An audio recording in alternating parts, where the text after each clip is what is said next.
You are Locked On Bulldogs Postcast, part of Locked On Atlanta on the Locked On Podcast Network. Your team every day. Welcome into the Locked On Bulldogs Postcast. I am your host, Jarvis Davis, and I got my main man with me, Brian Gebhardt. He is the guy that you need to go to when it comes to all things Georgia Bulldogs. Been covering the Georgia Bulldogs for the past, 6-7 years? And you're a Georgia alum. So, yeah, he's the right guy to have on right now. BG, man, welcome to the show, man. How you doing? Yeah, thanks so much for having me. I was actually really excited when I got the text from you and Tanisha earlier this week. So glad to be here. And it was a fun game we had with clean old-fashioned hate. It's nice to see Georgia Tech kind of get to where they are and have this one be a real football game this time around.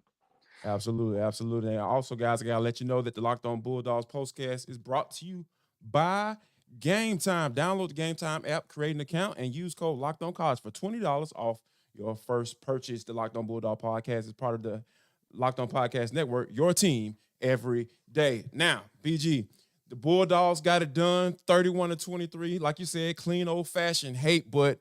And a lot of times, like what we've come to expect with this team is the fact that, hey, the defense is going to give up a touchdown on that first drive, and then they're going to figure it out for the rest of the game. But the defense actually stopped them this time. But the offense turns the ball over with Dejon Edwards, man. Like, you got to start to get a little bit concerned as far as with how this team has got off to these slow starts, right? Yeah, it's one of those things that it's like a ha-ha funny thing because they wound up going undefeated again, and it's been a great season, but it's tough with some of the opponents that you're going to have coming up with Alabama's and hopefully semifinal and championship and all that, where it really is every single week where the first 5-6 minutes is this really slow start. And it's frustrating. Like you said, it was the offense or the defense actually got the job done on their first possession this time.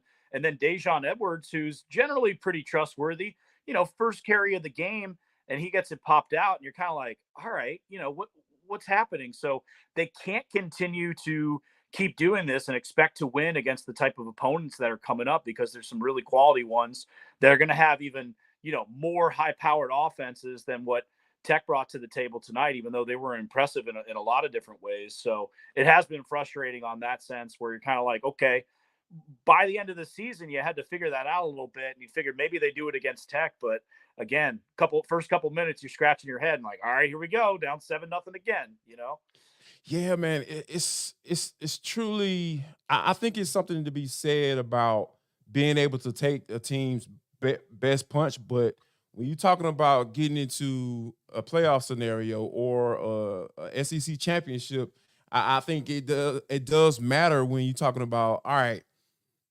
those points matter a lot more when you're going up against teams that are at least equal to where you are, or sometimes they might even be better in certain situations. Yeah, I think it's one of those things too, where it's like, it's okay to take punches and be resilient. You can kind of bounce it into something positive, but you don't always want to take the first punch, right? Indeed, we always right. learned in fights growing up, never throw the first punch, but always throw the last punch. But you don't always want to, take that first punch, especially when it's a gut punch sometimes.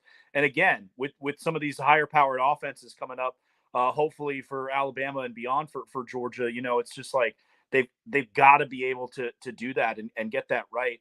And I know it's something that's got to be eating at Kirby. Again, he will sell it and flip it and turn it into a positive as far as resilient and bounce back, and we're hanging in there, but it has to be driving him insane to be getting down 7-0 in all of these games. And some of them are just silly mistakes too. You look at this one, and like the one in Tennessee was just flat out missed assignment football and putting the ball on the ground. It's one thing if the other team makes great plays or has a great drive, but it's frustrating on that standpoint. And wait till you run to one of these offenses that have more than the scripted 15 coming out, and go beyond that, where it's like, okay, if they're dynamic like that and they've got it all planned out, it could be a problem for the Bulldogs. Yeah, that's the one thing that I've noticed this year too, as far as on the back end of the defense. Like, you're talking about run fits and just like, even with Georgia Tech tonight, I feel like Buster Faulkner, like, I think you make a great point. You talk about that scripted 15. Buster Faulkner just threw so many things at Georgia tonight. When you talk about different motions, and then you got that young linebacker core, Jamon Dumas-Johnson is no longer in there. You got C.J. Allen and Raylan Wilson and all those young linebackers. those guys can be easily fooled because like does some of the things that they probably haven't seen, this late in the season. So when you throw all of those things at them, Georgia Tech was able to take advantage of that. And I think that, which brings me to another kind of point I want to bring up with you is like, all right, coming into this game, we knew that Tate Ratledge was probably could have gone, right? And then we got Ladd McConkey, probably could have gone, right? Then we had Brock Bowers, probably could have gone. So, like, was this like, hey, all our NFL guys, hey, y'all gonna get a little bye week this week, and then we're gonna get y'all ready for the SEC championship? Ooh. And I feel like that was a decision that probably made this a game more so than it should have been. Yeah, 100%. You saw it on some of those third downs, especially late in the game, because there was a stretch where Georgia went 0-3 on third downs, trying to put this thing away. That remained in that spot, and that, as we know, is the money down and the one where they're pretty much looking at Bowers, and second option is Ladd McConkey in a lot of those spots. But when I saw that right before kickoff, Brock out, Ladd out, RaRa out, Tate out, I was like, And it's so unlike Kirby Smart, because he really does a good job of motivating the squad and getting these guys up.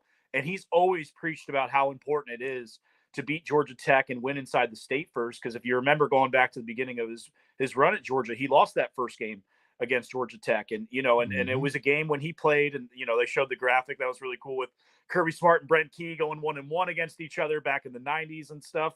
But yeah, that was, I looked at that and I was like, Now, most fans were probably like, all right, yeah, that's great. But I don't think people have watched Georgia Tech play a lot of ball that are Georgia fans, maybe necessarily this year. Then they realized when they got in the game, it's like, oh, okay, this is a ball game here. They got some real guys and can really put some points on the board.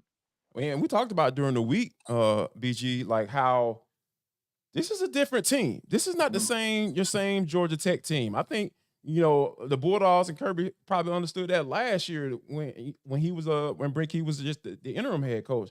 So I think, now, like, you got to take that in consideration when he's had an opportunity to kind of bring in some of his own guys and bringing in a quarterback like Haynes King, who's been a difference maker for them this year. Like, you have guys who can make plays. The offense looks capable. Like, we kept using that word this week. Like, this offense look like they can put up some points. And I think 14 to 15 points better than they were last year. Over 100 yards more better than they were last year on the offensive side of football. And Buster Faulkner, he came from the coaching staff, the Bulldogs coaching staff. So I think, I understand kind of you want to get your guys kind of some rest, but there's a situation where, hey, man, you come in, bring those guys in, and in the first quarter, you get up on Tech, and then you get those boys out of there, because at the end of the day, man, it's about, being consistent with the message that you've been preaching. Yeah, 100%. And we saw some of those results. So with Georgia Tech wind up having the ball a little bit more than you would think in a game like this. I mean, they ran especially in the really first quarter. Well to me. I mean, they got out. They played good assignment football. They were able to get, stretch the field and use the width of the field quite a bit. I mean, they finished 44 for 205. That's 4.7 a carry. 2 touchdowns there from the quarterback as well. So I was thoroughly impressed with what I saw from Georgia Tech. And even as a Georgia guy, I like when Georgia Tech's good. I like when they're competitive. I like when this game's fun. And it's cool to see them actually take that full step this year.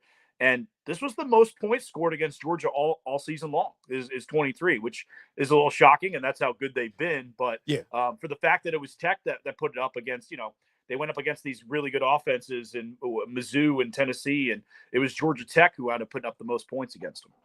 Absolutely, man.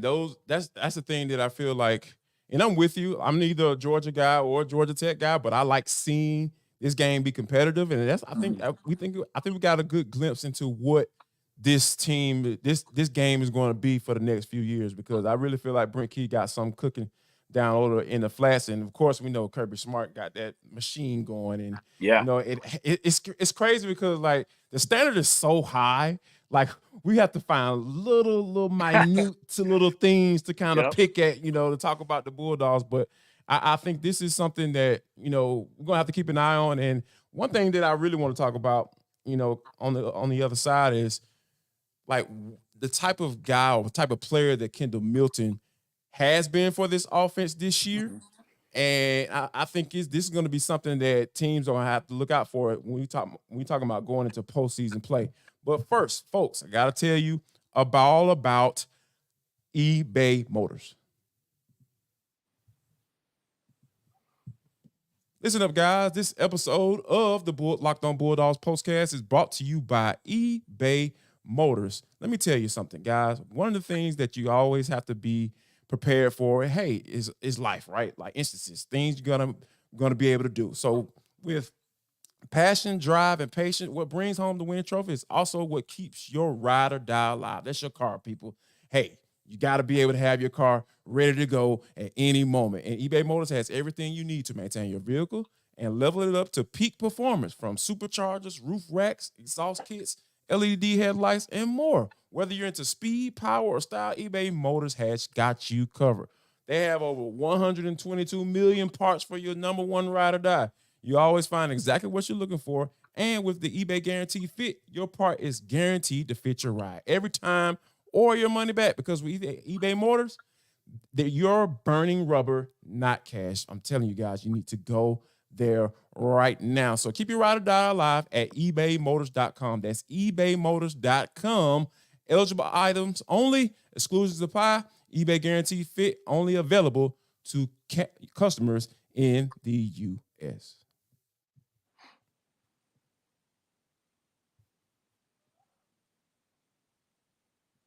The Bulldogs and the Georgia Tech Yellow Jackets finish up 31-23, and I got my main man here, Brian Gebhardt, holding it down for right with here on the Locked On Sports Atlanta Network. Guys, if you haven't liked or subscribed to our YouTube channel, I don't know what you're waiting on.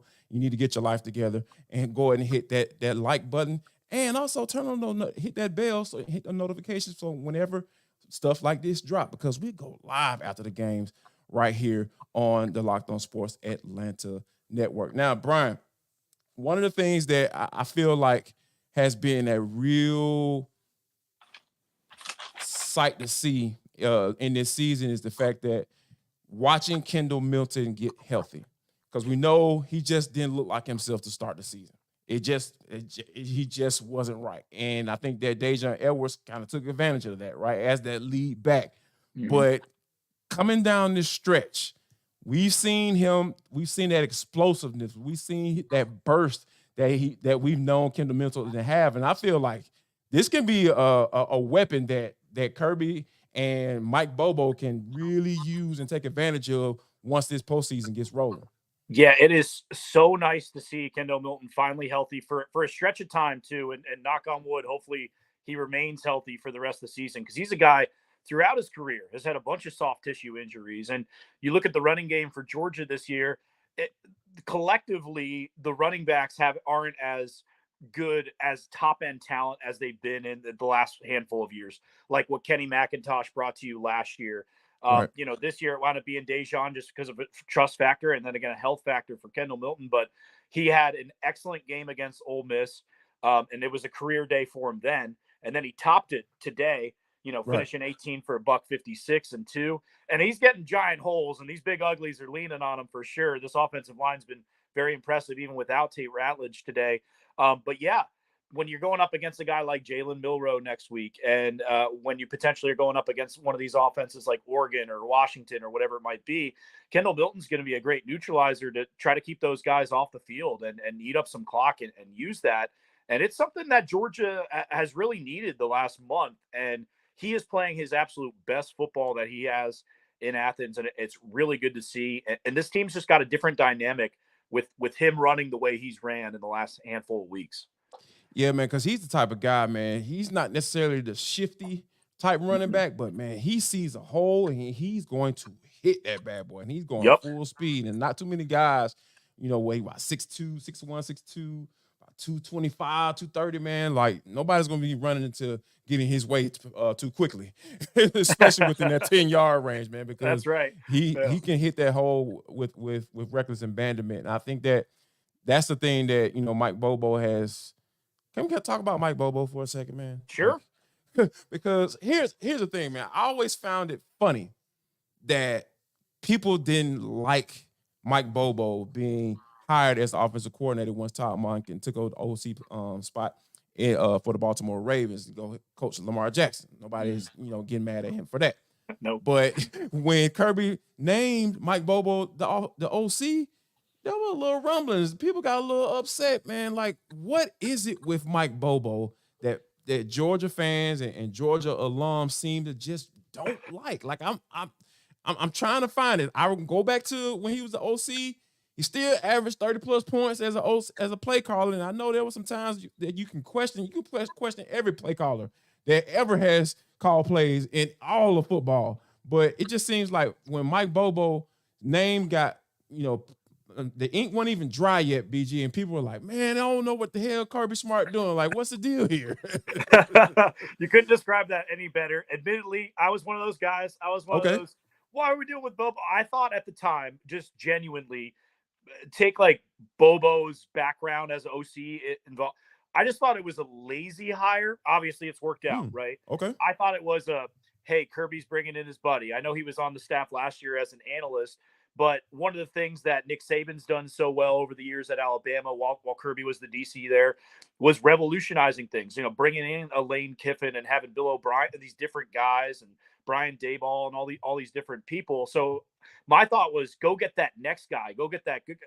And then you realize, okay, 10 years ago, 12 years ago, when Bobo was the OC for Georgia, they didn't have the level of talent that they do now. So he does have a different set of weapons. And I think a couple different reasons why Georgia fans view Bobo in the way that they do is that he was the OC during Rick's era. So it was just kind of that always good, never great, where like he put up the numbers, but in the big games that mattered and when we really needed moments, it didn't feel like it came through.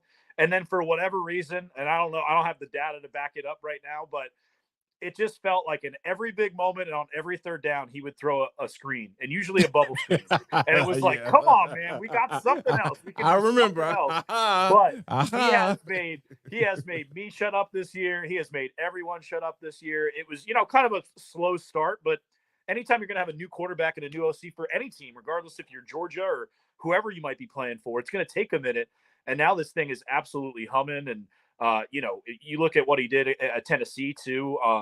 Just the play calling has been on fire and it's really clicked. But that's sort of the background of, in the big moments, it didn't feel like it came through, whether that was him or the talent or whatever it was. So people kind of hung that against him, but he's been spectacular this year. Yeah, man, to the tune of being a semifinalist for the Broyles Award, which is given out to the best, assistant coach in the country. So yeah, I think that Bobo has kind of silenced some of the doubters, and I think that to the tune of getting Carson Beck, and we talked about this on the Atlanta Football Party when we talked about Bulldogs on Tuesday. Make sure you guys check that out, by the way. There's some good stuff going on. I subscribe, Jarvis. I subscribe. My man. See, look, I know you subscribe, BG, because I know how you rock with us, man. You rock with us, so we rock with you too. So I know how you get down. So I think that Bobo has gotten Carson Beck to a point where, like, we're talking about NFL. Like, I'm talking about NFL type throws he's making, like the decision making, getting rid of the football, not holding on to the football too long, knowing when to take off with it and get a few yards and get down, or knowing when to just throw the football away. I think he's just done a really, really good job with Beck, and I think Beck has been able to take advantage of all of the talent that he does have surrounding him, and I think that it's kind of unfair for the national folks to kind of like say, hey, you got all those NFL type guys around you. I was like, well, he has made some guys better. Rock Rosemary Saint. I don't see too many NFL scouts banging down his door, but hey, he looked really well. Like when you had your main guys like Ladd out and Brock Bowers and all that stuff, like Oscar Delp, he's been coming around. Like you've been able to figure out, he's been able to find ways to get him the football. And I just think overall, this offense has looked really good. And I think that I gotta mention this one guy because I felt like, when all the injuries we're talking about with Kendall Milton was dealing with beginning of the year, I just feel like a guy like Dylan Bell, man, he has just really been, whatever you need me to do, coach, I can do it for you. And I feel like when you got a guy like that, I feel like that can work out in your favor once that postseason starts rolling also. They threw out, and I'm not going to say that he's this guy, but they kind of threw out the comparison a little bit during the game. I don't know if you heard it on the broadcast or not, but they threw a little Debo Samuel. Debo, that's not fair, by the way. That's I'm not just fair. saying. That's not fair. There's only one Debo. There's only, and what a just perfect name for the game and all of that. Of course, with Debo. of course. But Dylan Bell, I will say from the get-go, Jarvis, like when he was a freshman, I loved him on the field. Anytime he got a chance to shine, he did. He does everything he's asked for. And now, especially in a game like this, like you mentioned, without Brock, without Ladd, without RaRa, like without those guys, he sort of became that other playmaker in addition to Kendall Milton to get this thing done. And now they trust him in any situation. You know, he's got a background as a quarterback. He's scored in all three ways, you know, throwing, running, catching this year. So it's been really fun to use. And he's going to be essential for Georgia to try to three-peat this thing coming up over the next month. And what's essential for them to three-peat, they have to win the SEC championship. That's who's next. The Alabama Crimson Tide. We'll be talking about them next. But first, I got to tell you guys a little bit about Game Time. Folks, this episode of the Georgia Bulldog Postcast is brought to you by Game Time. Yes, I'm talking about Game Time. All right, now, when you think about Game Time, this is the type of app that you need to go to. You shouldn't have to worry when you're buying tickets to your next big event because Game Time is the fast and easy way to buy tickets for all the sports, music, comedy, and theater events near you. With killer last-minute deals, all-in prices, views from your seat, and their best price guarantee, Game Time takes the guesswork out of buying tickets. Are you sick and tired of seeing a ticket price for $45 and then by the time you get done with all the fees, you're talking about $125? Go to Game Time. I'm telling you, they give you all-in prices, everything right there up front, so you have to worry about all that foolishness, folks.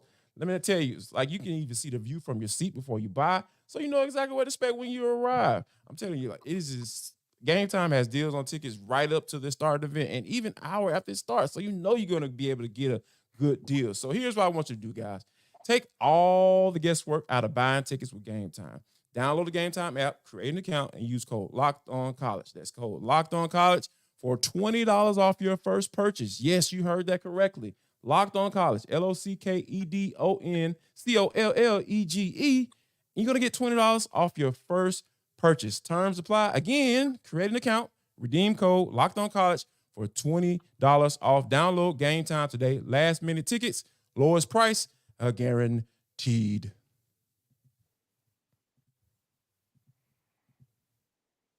All right, guys, we're wrapping things up right here on the Locked On Bulldogs postcast.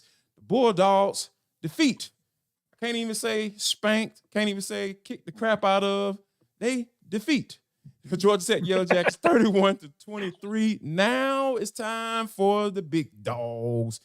Coming into Atlanta, the Bulldogs got the Alabama Crimson Tide, BG. And I think that we talked about a little bit earlier as far as this team getting off to a slow start. How do they avoid that against Nick Saban and company? Oof. I think, well, defensively, just get locked in. It's Pun simple, intended. but it's like assignment football. Like we go back to that Tennessee game. It was just blown assignment, you know? Right. Don't let up that big play to Jermaine Burton where he's getting behind you on that first one. Like take out that explosion type play. And honestly, for me, I know Dejon started the game today. I'd like to see Kendall Milton, like we discussed, how good he was, getting the ball early and often. You know, Brock Bowers is obviously going to play next week. Give me that high dosage of Kendall Milton and Brock Bowers out of the gate. Get that thing rolling. Because the other thing too is, you know, some of these ones they've started slow defensively, but a couple they've started slow offensively too. So come out of the gate and get that going right away if you can.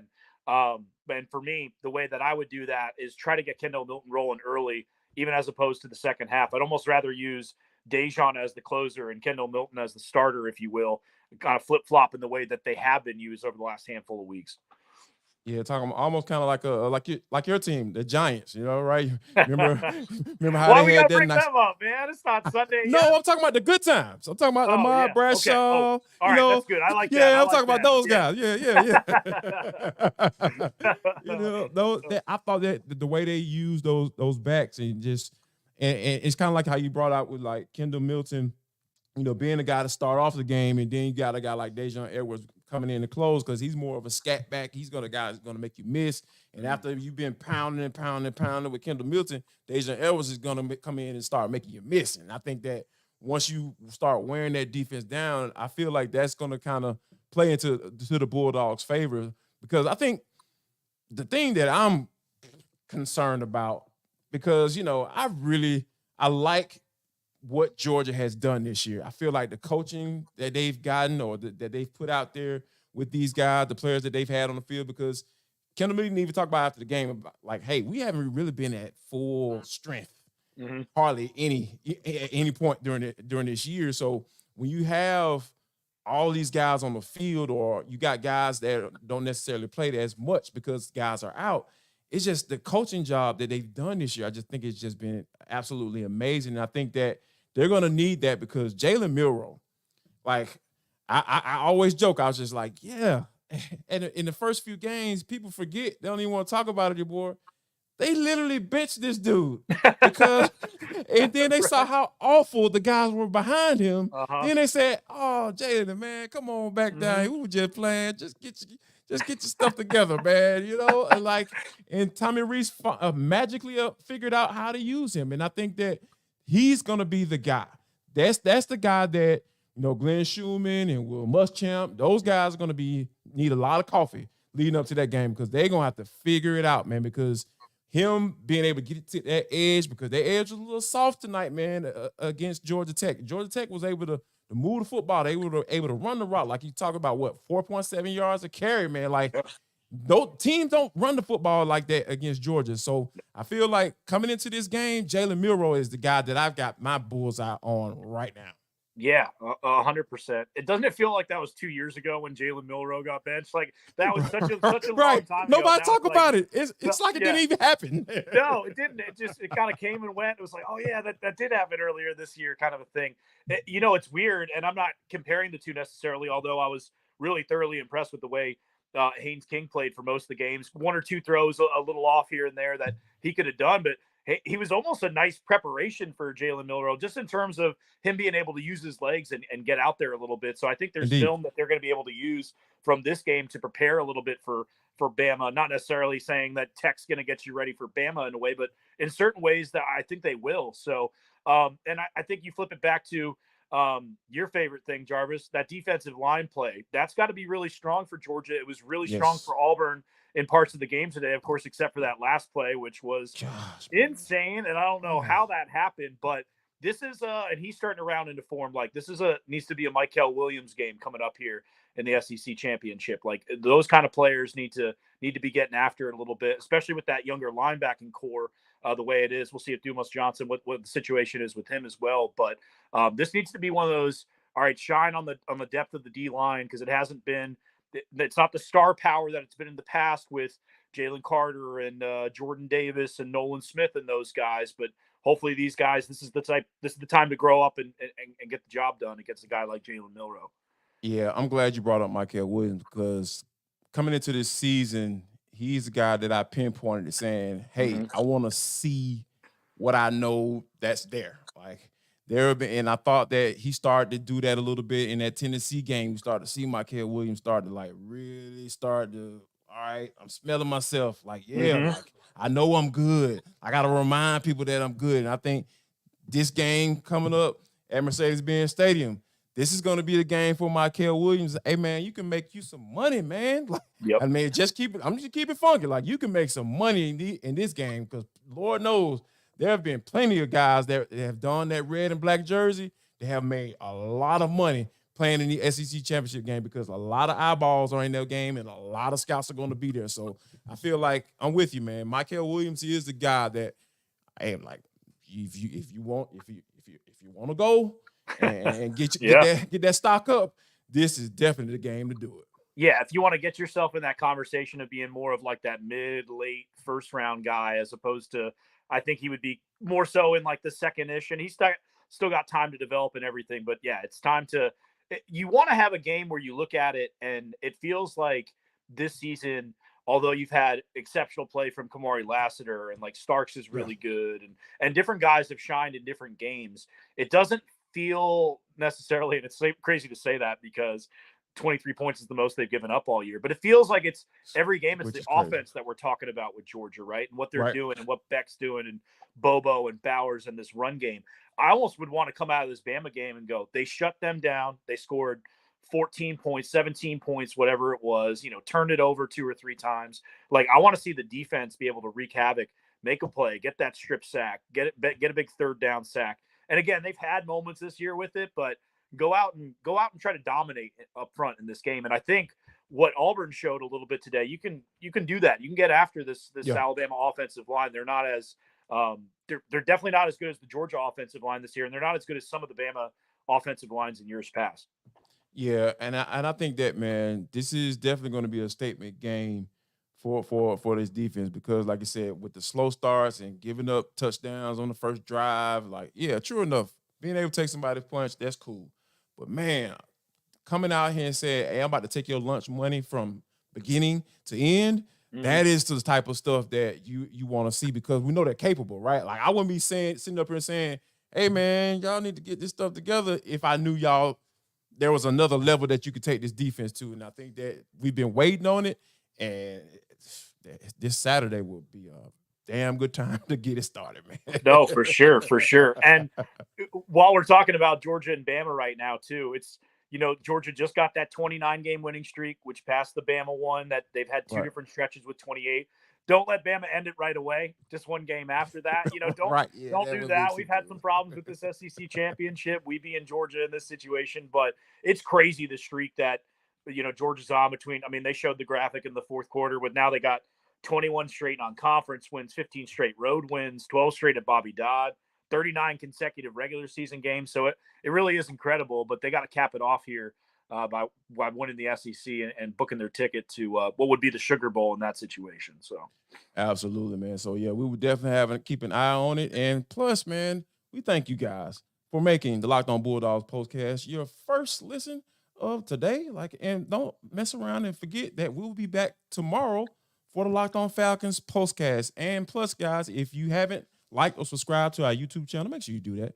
And also, so you can be abreast of what's going on right here on our channel, hit that bell so you can get a notification when we get ready to come on. And guys, BG, man, hey, man, as always, man, I really appreciate you, my brother. That was good stuff today. And hopefully, man, you can come back and make a return, at some point to kind of, talk a little bit more dogs as we get ready to go lead up to this national championship, man. I'm calling it out for you. I know that's what you want. So I'm going to call it out for you, man. As we go up to this national championship run, hey, man, I want to have you back. Yeah, I'd love to be back. And in the meantime, I'm going to go check out Game Time because I gotta get into this building on Saturday.